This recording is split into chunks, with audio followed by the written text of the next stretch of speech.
I want to speak today, just for a few moments, about the subject of Playa On The Prowl. And this is part of my Playa series that I've been doing recently, and I want to really share just a couple of points with you today about the types of players that we might engage upon, and also the types of hints that may be apparent as far as them being a player or not. And of course we always want to maintain an open mind and to not discount people who may be really good potential partners, but it's a good idea to have a mindset that is a sensible one and one that is based on safety, so that we go out there and we feel really confident and we know that we can take care of ourselves, and that we can know what is happening potentially with the other person as well as ourselves. So I want to give you 3 tips today as far as the sort of players, hints that they may be giving, as far as what their agenda may be. And different people have all sorts of different agendas, and some people just like to go with the flow and see what happens, but some people have a targeted mindset whereby they actually target specific people and for specific purposes. And it's our job, if you will, to take care of ourselves in the moment and to be very aware. And once we know that and we've got that in our safe relationship toolbox, it makes life a lot more fun, because we can handle situations that come along appropriately, and we can do so also judgmentally not. In other words, that's my term for not judging people. We don't necessarily have to judge them for the way they are. We can just let them go if that seems appropriate. So, my first tip today is to be able to spot potential players fairly early on, because what this does is then it empowers us to be able to handle the situation in a way that is appropriate and in a way that means that we do not waste our time and energy and possibly years on people who are trying to play us in various ways, which is why I'm doing this series, so that people can be trained, if you will, by themselves to handle situations in ways that are very appropriate in the moment, and therefore save energy and time and possibly our health in the process, all within a safe relationship mindset and within a love mindset, a mindset that is based on love and non-judgmentalism. So that's a pretty sophisticated way to live and to operate in our relationships and in our relationship with ourselves. So the first indication that this person may not be authentic or may not be real could be an excessive amount of charm. Because naturally charismatic people do not need to put on an act as far as charm is concerned. They are authentically who they are. They love themselves and they love being who they are. And they don't really depend on another person accepting them necessarily. They just want to be themselves. But often those people who are playing us actually have to put on an act of charm, because their real personality isn't particularly charismatic. And that's something that we find out often way down the line. Sometimes when we're already embroiled in an unhealthy situation that we might find difficult, should we say, to get out of. And so understanding that excessive charm, that someone may be putting on an act in order to impress us, and putting on a persona that is not actually who they are, is a number one red flag, potentially. We have to bear in mind that some people want to impress us, and so they may try to use charm in order to do that. So they could be authentic, but using charm in order to impress us, because maybe they do not believe that their authentic personality is necessarily good enough or impressive enough.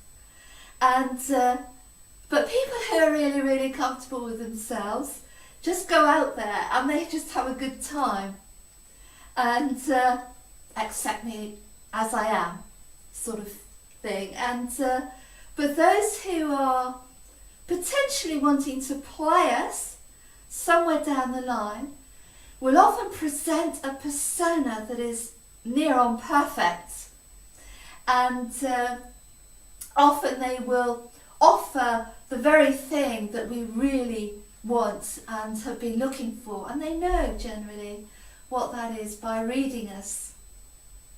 So players are very good at reading people because they've had a lot of practice, and they're generally spot on because they can energetically read where someone else is coming from and how they can use that information to manipulate further down the line and get what they want, and then potentially leave. And my second tip is to spot someone who is super, super, super confident and super cool, because often this is someone who has had a lot of practice, and a lot of practice with using certain lines or a certain persona and way of being. And these people will often use these tactics in order to hook into our ego. So they will use a lot of flattery, and they will give a lot of attention verbally. And this attention can feel quite overwhelming. But of course, for the ego, it can be quite blinding, because if we're carried away on a romantic high, as it were, we may realise somewhere down the line that we really didn't have our safe relationship antennae up as high as we should have done early on, because that supreme confidence and ability to flatter us and overwhelm us with this sexual energy could have been a red flag that we could have used in order to take care of ourselves. So those of us that are normal, we don't always come over as that exciting. Some people do naturally. But generally people are not so effusive that they're over the top and overwhelming us with this magnificent energy that they're pouring forth, because it's quite exhausting to do that on a continuous basis. And we need to understand that if we're going to be with someone, we need to be able to spot whether that behaviour is going to be consistent or not. Which leads me to another point, because somewhere down the line we may see creeping in some behaviours that are inconsistent with that initial persona and that initial behaviour. In fact, it may turn out to be the opposite. So those are 2 points anyway to just be aware of. And my third point, and there are many more flags that you can look out for, and of course the most important thing that we can always use, which is very, very precious within us, is our intuition and our knowing about this person and our ability to read energetically ourselves where we're coming from. Now, empaths have the ability to do this, and it comes quite naturally to them. But the difficulty that some people do have is being overwhelmed with what is coming at them and not having the ability to read the person at the same time. So, hope those 2 points are useful. And my third point is to say that someone who is wanting to play us somewhere down the line may want to see our home and where we live. And the reason being that some people want to see what is materially on offer,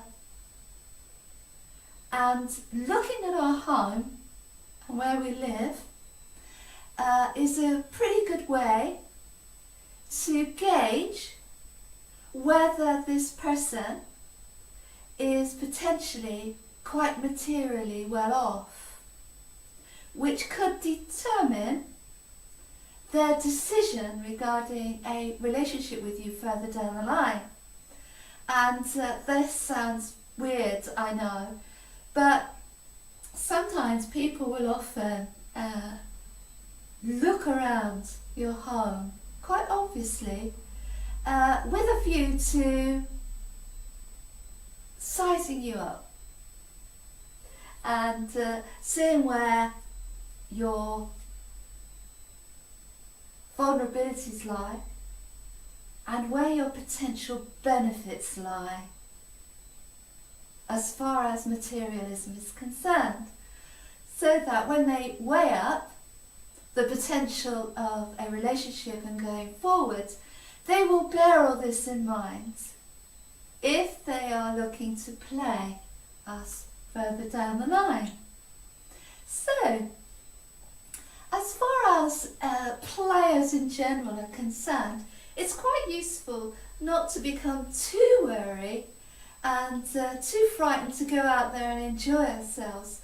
But, as I say an awful lot, it's a really good idea to have a safe relationship toolbox tucked away and carried around with you wherever you go, so that you can make your own assessments of the people and situations that are wanting potentially to come into your life, and possibly for the good, but possibly to just see really what's on offer.